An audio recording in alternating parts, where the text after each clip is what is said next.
markale ku soo noqod wanaagsan su'aasheena maanta haddii aad garanaysid daktarkani magaciisa rasmiga ah nagu wada qaybta hoose ee faallada waxa uu ku bilaabanayaa filimkeena maanta dhakhtar Dawson kaas oo lagu magacaabo Voyan ayaa sameeyay tijaabo cusub taas oo ku abaalmariyay lamaane isagoo markaas u ballan qaaday inuu siin doono 5 milyan oo dollarka Mareykanka ah haddii ay ku jiraan qolkaan nadiifka ah muddo 50 maalmood ah shuruudda uu lamaanahan ku xiray ayaa ahayd inuusan midkooda bixi karin haddii uu midkooda baxana waxa hoos u dhici doonta abaalmarinta iyadoo markaas ay ka jarmayso 1 milyan oo dollarka Mareykanka mana jiri doonto lamaanahan xiriir ay la yeelan doonaan banaanka si kastaba haatee waxay la karaan daaweynta oo kaliya iyo daawo ay ku cadeystaan iyadoo markaas laga jariyay qayb ka mid ah lacagta iyaga lagu abaalmarinayo lamaanahan tijaabada lagu abaalmariyay ayaa lagu kala magacaabaa Mike iyo Kate waxayna u maleynayaan inay tijaabadan u noqon doonto mid sahlan Mike waxa uu maleeyaa inay aad u nasiib badan yihiin maadaama ay heleen tijaabadani Kate'na waxay u aragtaa inay arrintaani tahay fursad mudan in laga faa'iideysto si kastaba haatee Kate waxay qorsheynaysaa inay lacagteeda kala qaybiso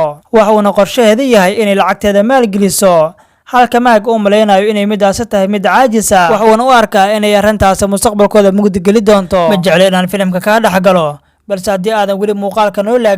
laagaray si uu gaaro saaxiibo qiimo badan sida adiga oo kale haddii aad nagu cusub tahay nagu soo biir markaana waxaa loo daariyaa codkaas oo xusuusanaya shuruucda halkaani inkastoo kaliya ay halkaani yaalaan sariiro iyo kursi oo kaliya waxaa kaloo jiray musqul fudud kaas uu sharciga sheegay in la geli karo hal mar oo kaliya badhanka gaduudan ay isticmaali karaan haddii ay rabaan inay baxaan oo aysan marna qaadanin lacagtaasi balse waxaa jirtay shaashad oo ay ka codsan karaan wixii ay rabaan taas oo ay ka mid yihiin daawada lagu cadeysto iyo waxyaabo kale saacada kor ku dhagan waxay tirinaysaa waqtiga ay ku jiraan tijaabadani iyo waqtiga ay ka dhamaan doonto cuntadoodana waxaa looga talagalay inay ku daboolaan baahidooda oo kaliya oo ma heli doonaan wax nafaqo ah waana sharciga halkaani u yaala waxayna waqtiga ku ogaan karaan waxa isbedelaya nalalka iyagoo markaas ogaan kara subaxdii galabtii iyo fiidkii iyo markii uu habeenkii u yimaado waxayna midaas ku ogaan karaan leerarka calaamadiisa oo isbedelaya waxayna bilaabeen inay habeenkii sheekaystaan oo ay waqti fiican qaataan iyagoo markaas hurdaya maxaa yeelay waxa halkaan ugu diyaarsan sariir ay ku seexdaan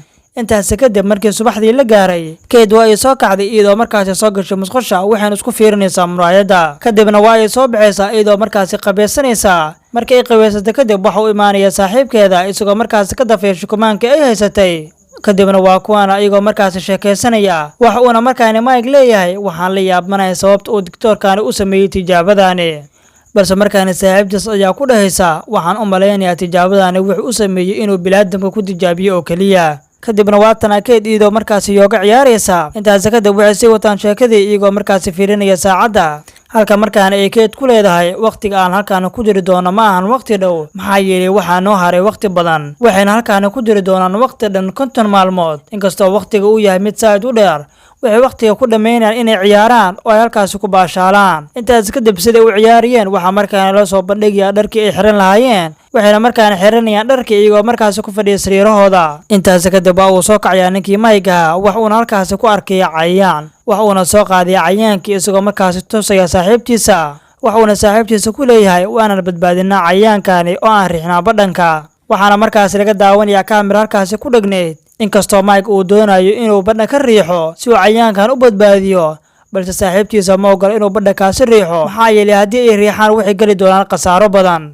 oo ma heli doonaan 5 milyan oo loo ballan qaaday oo waxay sidaas ugu bixi doonaan tijaabada markaana Kate ayaa ku dhahaysa biliisana khasaaranin maxaa yeelay waxa meel noo yaala 5 milyan intaas kadib ninkii Mike waxa uu ku istaagay cayayaankii isagoo markaas halkaas ku dilay waa uuna niyad jabay maadaama uu dilay cayayaankii waa uuna soo baxay isagoo markaas halkaan soo fariistay waxa uuna ka fikiraya cadaalad daradii uu ku sameeyay cayayaankii intaas kadib waxa la gaaray subaxii sida caadadeedba waxa loo soo dayay daawadii cadiga inkastoo Mike ay weli hurdo ku jirto halka saaxiibtiisa Kate ay cadeysanayso wax uuna Mike dalbanayaa qalin wax uuna helayaa qalin cagaar ah wax uuna bilaabayaa inuu qalinkii ku sawiro darbigii wax uuna halkaas ku sawirayaa farshaxan badan intaas kadib saaxiibtiisa Kate ayaa ku dhahaysa aniga ma sawiri kartaa wax uuna sawirayaa saaxiibtiisa isagoo markaas u sawiraya qaab fool xumo ah wayna xanaaqday Kate iyadoo markaas ka soo tagtay maxaa yeelay ma jiro qof ogol in loo sawiro si fool xun waxayna markaan nadiifinayaan qaybo ka mid ah qolkii intaas kadib ninkii Mike waa uu soo saxday isagoo markaas ku soo daalay farshaxankii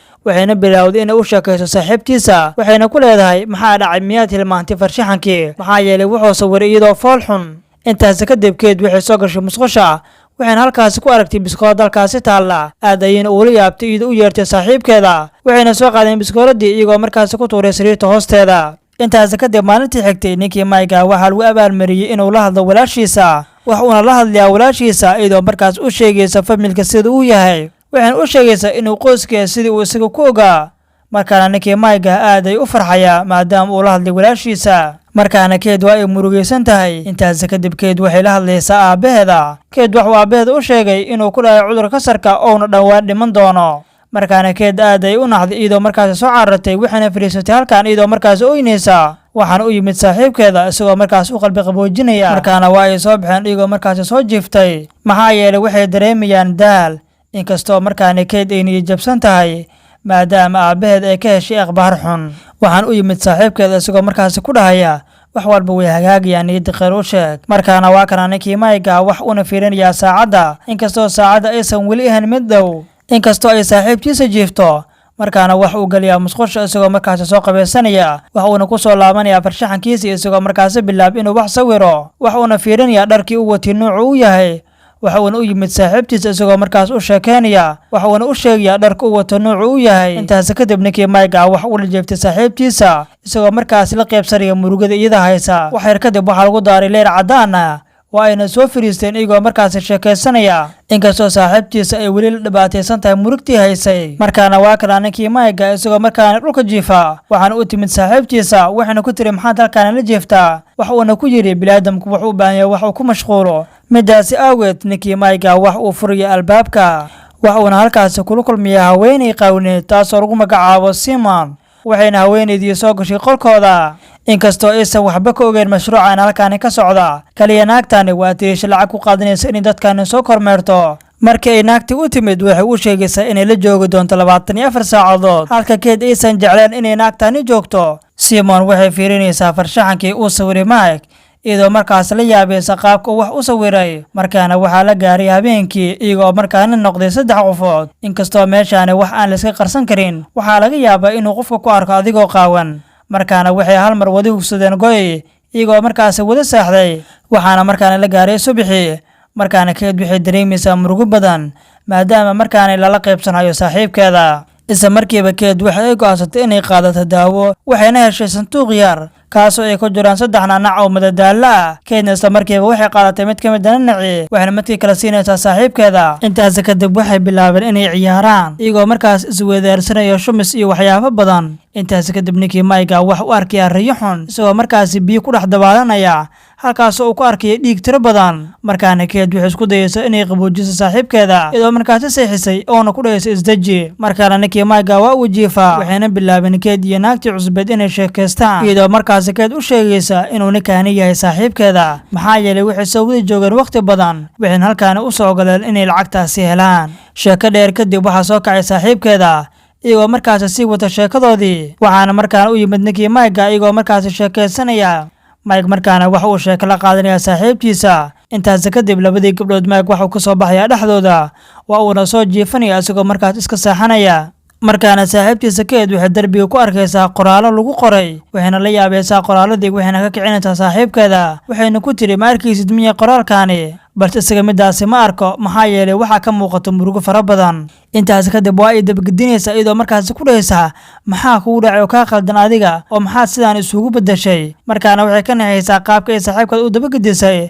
maxaa yeelay midaasi waxay ahayd si arxan darro ah. waxa uuna u sheegayaa sida uu riyada u arkay inay maskaxdiisa gedisan tahay, isagoo markaas go'aan ku qaatay inuu riixo badhanka oo halkaani isiiga baxo, maxaa yeelay meeshaani maaha meel lagu noolaan karo. balse Mike wuxuu ku adkaysanayaa inuu halkaani ka baxo, waa uuna soo baxay isagoo markaasi soo dhaqaajiyey. markaana waxay gadaal ugu qabatay biskoolad iyadoo markaasi ku tiri istaagkana isku bixin, balse ninkii Mike waa uu ku madax adeegay isagoo markaasi badha ka riixay, wax uuna ka baxay albaabkii. markaana Kate waxaa soo hartay kaligeeda iyadoo markaasi qolkii ku murugsan, waxayna bilowday inay qayliso maadaama uu ka tagay saaxiibkeeda. intaas kadib waxaan aragnaa ninkii Mike oo cararaya, wax uuna heray xurnimadiisa, waxuuna markaana la kulmayaa saaxiibtiisa Kate. wayna soo baxeen iyagoo markaasi sheekaysanaya, inkastoo ay iska soo dayaceen lacagtii, mana aysan helin wax lacag ah maadaama ay iska dayaceen jaaniskii la siiyey. markaana waxaan aragnaa albaabkii laga soo gelayay, waxaana markaani qolkii soo galay lamaano kale si ay markaana waqti ugu wada qaataan oo ay lacagtaasi u helaan. ka waran daawaday haddii adiga lacagtaasi lagu ballanqaadi lahaa adiga iyo saaxiibtaada ama saaxiibkaaga laguna dhihi lahaa waxaad qaadanaysaa 5 milyan oo doolarka Mareykanka ah haddii aad halkaana ku jirto 50 maalmood.